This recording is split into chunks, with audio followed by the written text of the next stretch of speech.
السلام علیکم. آج ڈاکٹر ذاکر نائک پروفیسر کے ویڈیو ہم سنیں گے.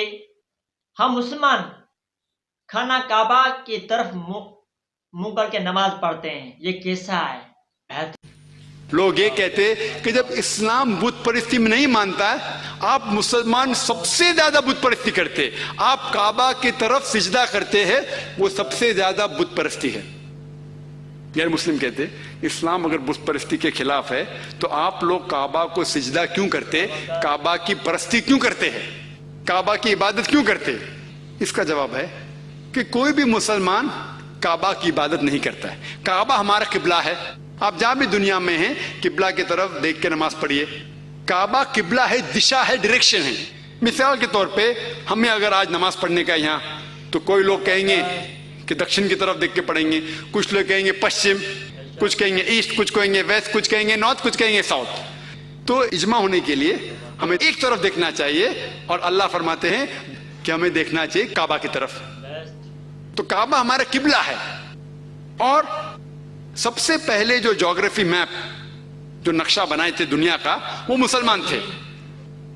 1154 میں الادریسی نے نقشہ بنائے تھے پوری دنیا کا. اور جب مسلمان نقشہ بناتے تھے تو ساؤتھ پول اوپر تھا, نارتھ پول نیچے تھا, اور کعبہ بیچ میں تھا. بعد میں ویسٹرن کارٹوگرافرز آئے, مغربی لوگ آئے, اور میپ کو الٹا کیے, اپ سائڈ ڈاؤن. یہ جو میپ ہے اس کو الٹا کیے, نارتھ پول اوپر, ساؤتھ پول نیچے. بٹ الحمدللہ کعبہ اب بھی سینٹر میں ہے. تو جہاں بھی آپ دنیا میں, اگر آپ نارتھ میں ہیں تو آپ ساؤتھ میں فیس کریں گے, اگر ساؤتھ میں ہے تو نارتھ میں فیس کریں گے, اگر ایسٹ میں تو ویسٹ میں فیس کریں گے, ویسٹ میں ہے تو ایسٹ میں فیس کریں گے.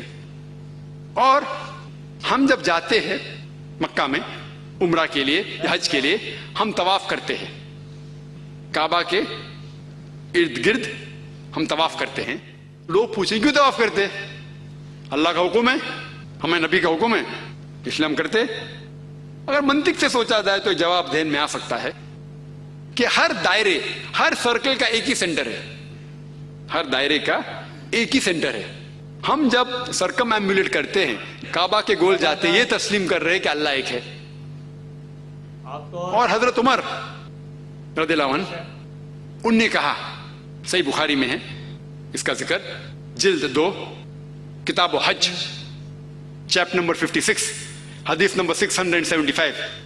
اس میں حضرت عمر فرماتے ہیں رضی اللہ عنہ, وہ کہتے کہ کیونکہ میں نے میرے نبی کو اس پتھر کو چومتے ہوئے دیکھا ہوں, اسی لیے میں چوم رہا ہوں, ورنہ یہ کالا پتھر نہ مجھے کوئی فائدہ پہنچا سکتا ہے نہ کوئی نقصان پہنچا سکتا ہے. یہ الفاظ سیکنڈ خلیفہ کے, دوسرے خلیفہ کے, کہ یہ پتھر نہ مجھے کوئی فائدہ پہنچا سکتا ہے نہ نقصان پہنچا سکتا ہے, کافی ہے ہمیں یہ کہنے کے لیے کہ یہ پتھر کو ہم نہیں پوچھتے. اور ایک چیز میں کہتا ہوں کہ محمد صلی اللہ علیہ وسلم کے وقت, ان کے دور میں کئی بار صحابہ نے کعبہ کے اوپر چڑھ کے آذان دی. میں یہ پوچھنا چاہتا ہوں کہ کوئی بھی شخص جو بت کو پوچھتا ہے وہ بت کے اوپر کبھی نہیں چڑھے گا. صحابہ کعبہ پہ چڑھ کے آذان دیتے تھے. یہ ثبوت ہے کہ ہم اس پتھر کو, سنگ اسود کو نہیں پوچھتے.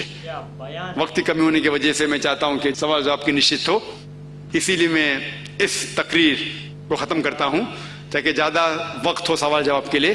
وآخر دعوانا الحمدللہ رب العالمین.